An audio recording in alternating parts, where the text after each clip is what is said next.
પાવી જેતપુરમાં ભારે વરસાદ છે। ભારે વરસાદના કારણે મસમોટો ભૂવો પડ્યો છે।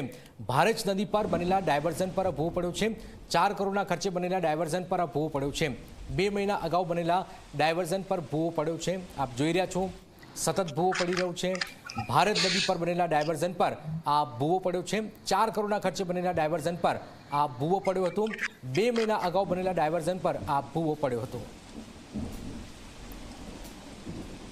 બ્રિજ ઉપર જે ડાયવર્ઝન બનાવવામાં આવ્યું છે એમાં અમુક ધિરાણ જોવા મળ્યું છે। અત્યારે નેશનલ હાઈવેવાળા જ્યારે રિપોર્ટ આપશે ખરેખર સ્ટ્રક્ચરલ સ્ટેબિલિટી એનાલિસિસ પછી એમની જે રિપોર્ટ આપશે સ્ટ્રક્ચરલી સ્ટેબલ છે કે કેમ, પછી આપણે જોઈએ કે ડાયવર્ઝન ચાલુ રાખવાના છે કે બંધ કરવાના છે। ત્યાર સુધી આ ડાયવર્ઝન બંધ કરવામાં આવ્યું છે અને જે બીજા ડાયવર્ઝન જૂના છે એના મારફતે લોકો જઈ શકાય। એનએચ રિપોર્ટ પછી આપણે ડિસાઇડ કરીએ શું કરવાના છે।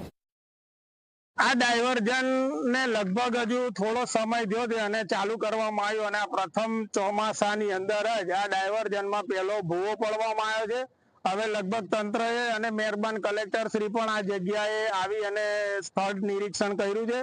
એમણે પણ જરૂરી સૂચનાઓ વહીવટી તંત્રને આપી છે અને ડાયવર્ઝન હાલ બંધ કર્યું છે। હવે દરેક જે સામાન્ય રીતે હવે સ્કૂલો કોલેજો ખેડૂતોને ખેતી કરવાની આ તમામ પ્રશ્નો હવે અહીંયા ગાડી ઉપસ્થિત થશે અને 40 કિલોમીટરનો જે ડાયવર્ઝન છે એ ફરી આ ફેરા ફરવાનો વારો આવ્યો। એટલે ઘણા લોકો ટ્રેનના સમય પૂછશે, બધાને ટ્રેનના સમય મારા વોટ્સઅપના માધ્યમથી મળી જશે, એટલે ટ્રેન એ પ્રમાણે તમે કરવા વિનંતી છે।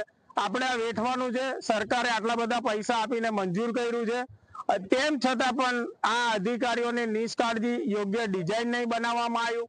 આજે મારે એના જે કોન્ટ્રાક્ટર શ્રી રતિલાલભાઈ છે એમની સાથે પણ વાત થઈ।